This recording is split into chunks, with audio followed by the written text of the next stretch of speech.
everybody, this is Go Dizzy for another video. In today's video, I'm going to talk about Monday Night Raw. Hope you guys like my Riri intro. Teamryry, or Teamryry I should say. You're awesome, dude. Anyways, this is Raw Talk. On a more serious note, Raw was fantastic. I enjoyed it. No, the matches weren't the longest, but they really did a great job with the build-up for WrestleMania. So a lot of great promos, and to me, it turned out to be a great Raw. Cheech and Chong were the hosts. They did a pretty good job. Had a lot of funny segments with them, and I'm just going to get right into it. First segment is Shawn Michaels coming out to cut a promo. He comes out talking about how everybody in the back thinks that he shouldn't take on The Undertaker, that he has no chance in hell to beat him, that he's crazy for putting his career on the line. And he goes on to say that, you know, if anybody in the back thinks that I can't beat The Undertaker, then you need to come out here and say it to my face. So Triple H music comes on, and he comes out, and Triple H goes, you know, Shawn, I don't think you can beat him. I know you can. And I thought it was funny. And he goes on to say that, you know, I've wrestled for 15 years and I've wrestled everybody. And you, Shawn Michaels, you're the best wrestler that I've ever wrestled. And he goes, DX will never die. And I'm invoking our rematch clause tonight. We will take on Show Miz, and we will regain the titles, blah, blah, blah, blah. And, you know, it was a great promo. Shawn Michaels is really great at these promos. Triple H came out, did a great job as well, trying to boost Shawn Michaels' ego. Really great. We did get to see Cheech and Chong for the first time. Really great segment. They're hanging out with the Bella Twins. Then Hornswoggle comes in. He's got this box of Lucky Charms. This is after Cheech and the Bella Twins go off to take a tour of the building. So Chong's hanging back. Hornswoggle comes up with the box of Lucky Charms. He starts eating the Lucky Charms, and all of a sudden he gets high off of them. And the screen starts going the psychedelic thing that it does. And it was pretty funny. From there we get to see our first match, Randy Orton versus Ted DiBiase. Thought it was a pretty good match. Cody Rhodes comes in, interferes. Ted DiBiase and Cody Rhodes are beating down on Randy Orton. Randy Orton makes his comeback. He starts beating up on them. And then, you know, the crowd is absolutely loving Randy Orton. I'm not sure if they're trying to make DiBiase a face or if they're trying to make Randy Orton a face. But the crowd is making the decision for him because Randy Orton is getting over with the crowd. And, you know, I don't care if he's face or heel. I'm loving it. You know, they're definitely looking like they're making a match for Mania. I'm guessing it's going to be between Orton and DiBiase. I'm not sure how it's going to be, but I'm liking what they're doing. We didn't get to see. We see Cheech and Chong again. They're hanging out with, or Chong is actually hanging out in the back, talking to this diva. He's rubbing his hands through her hair and all that. He's talking to her, and then Cheech shows up and goes, "Are you eating this cereal, man?" He's like, "You can't give him cereal. He's diabetic. You give him a sugar high."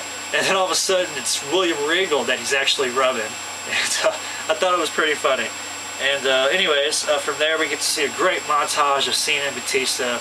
Really good stuff. We did get to see a Money in the Bank qualifying match, Swagger versus Santino. Very short match. Swagger wins. He's going to the Money in the Bank.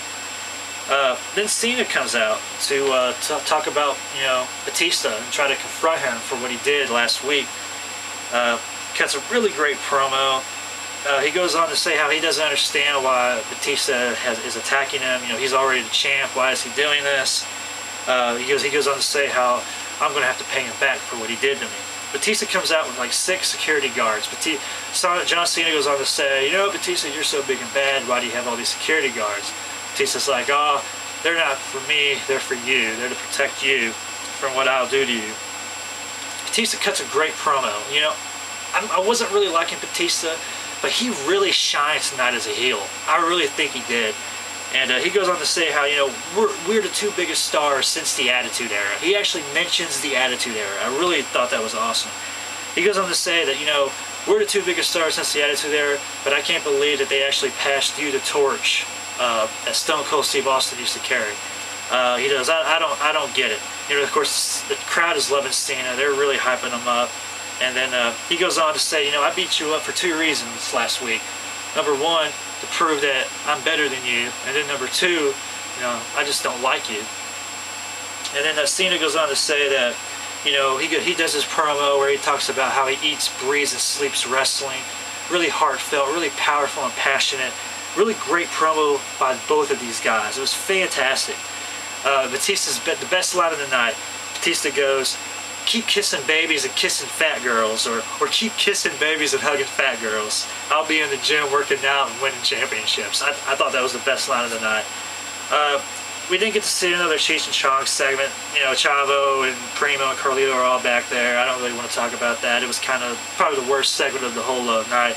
We didn't get to see another Money in the Bank qualifying match. Zack Ryder versus MVP. Very short match. MVP wins. So then finally Cheech and Chong actually come out to the ring.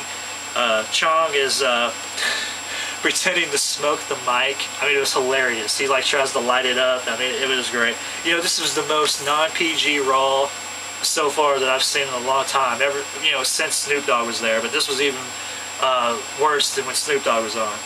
But Cheech announces all the divas. They come out. They have a fight.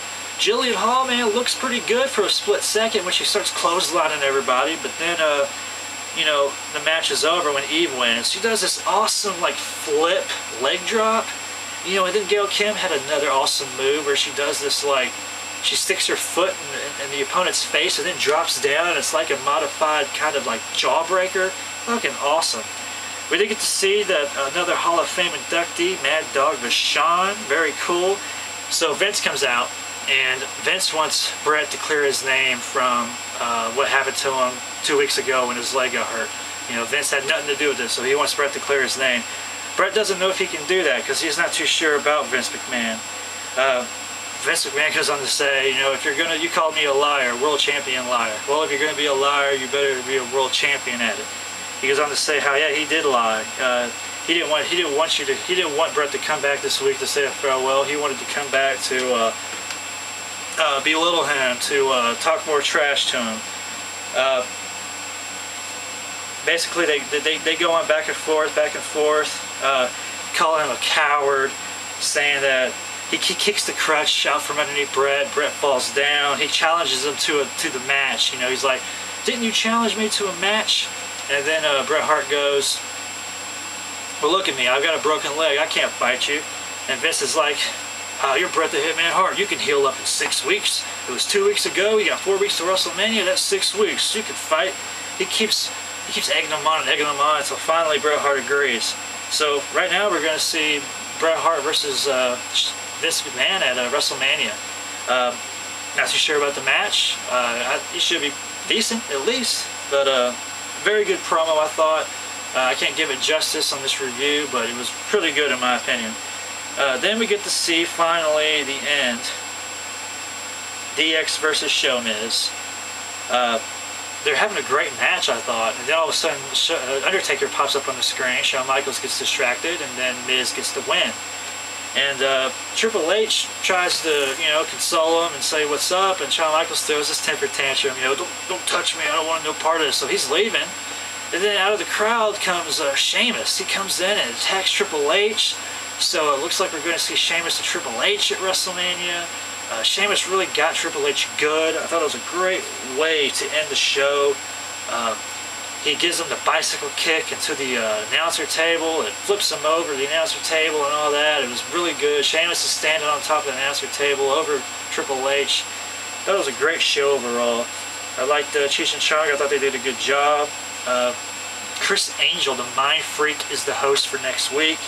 I love his show. He's got some great illusions. I don't know how good of a host he'll be, but that's Raw Talk for you, baby. This is Gold Dizzy. Peace out.